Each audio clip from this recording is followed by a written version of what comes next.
ओं परतत्ते सदालीनो रामकृष्ण समज्ञया यो धर्मस्थापनारतो বীরে সাংতাং নমাম্যহম। স্বামীজির এই চিঠিটি প্রমোদাবাবুকে লিখিত, বরাহনগর, কলিকাতা থেকে 7 অগস্ট 1889। ঈশ্বর জয়তী পূজ্যপাদেষু প্রায় 1 সপ্তাহের অধিক হইল আপনার পত্র পাইয়াছি। সেই সময়ে পুনরায় জ্বর হওয়ায় উত্তরদানে অসমর্থ ছিলাম, ক্ষমা করিবেন।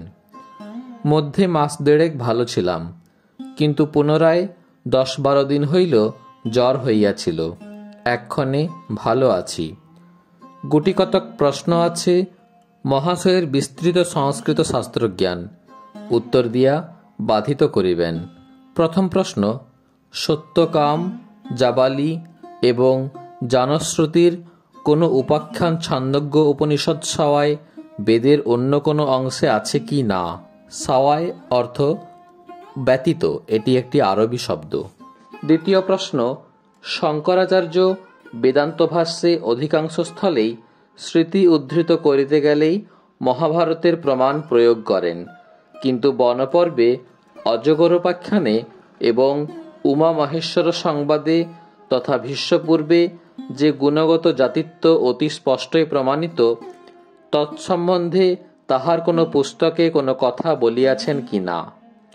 তৃতীয় প্রশ্ন, পুরুষ সূক্তের জাতি পুরুষানুগত নহে, বেদের কোন কোন অংশে ইহাকে ধারাবাহিক পুরুষানুগত করা হইয়াছে? চতুর্থ প্রশ্ন, আচার্য শূদ্র যে বেদ পড়িবে না, এ প্রকার কোনো প্রমাণ বেদ হইতে দিতে পারেন নাই, কেবল যজ্ঞেন বাকলিপ্তঃ ইহাই উদ্ধৃত করিয়া বলিতেছেন যে যখন যজ্ঞে অধিকার নাই তখন উপনিষদাদি পাঠেও অধিকার নাই।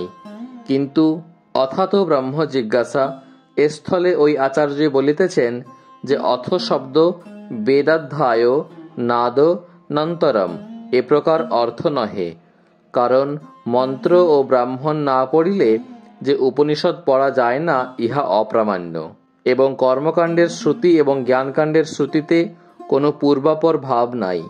অতএব যজ্ঞাত্মক বেদ না পড়িয়াই উপনিষদ পাঠে ব্রহ্মজ্ঞান হইতে পারে।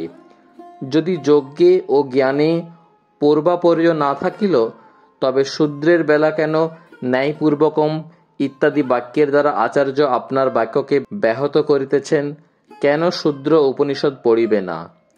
মহাশয়কে একখানি কোনো খ্রিস্টিয়ান সন্ন্যাসীর লিখিত ইমিটেশন অফ ক্রিস্ট নামক পুস্তক পাঠাইলাম। পুস্তকখানি অতি আশ্চর্য। খ্রিস্টিয়ানগণদের মধ্যেও এ প্রকার ত্যাগ, বৈরাগ্য ও দাসভক্তি ছিল দেখিয়া বিস্মিত হইতে হয়। বোধহয় আপনি এ পুস্তক পূর্বে পড়িয়া থাকিবেন, না পড়িয়া থাকেন তো পড়িয়া আমাকে চিরকৃতার্থ করিবেন। ইতি দাস Narendranath. Imitation of Christ Thomas a Kempis বিরচিত এই গ্রন্থখানির কিছু অংশ ঈশা অনুসরণ নামে স্বামীজি বাংলায় অনুবাদ করেন। স্বামী অখণ্ডানন্দের স্মৃতিকথায় আরেকটি তথ্য পাওয়া যায়। বসুমতী পত্রিকার প্রতিষ্ঠাতা উপেন্দ্রনাথ মুখোপাধ্যায়ের জ্ঞানাঙ্কুর পত্রিকায় স্বামীজির ঈশানুসরণ অর্থাৎ ইমিটেশন অফ ক্রিস্ট এর বঙ্গানুবাদ প্রকাশিত হইত।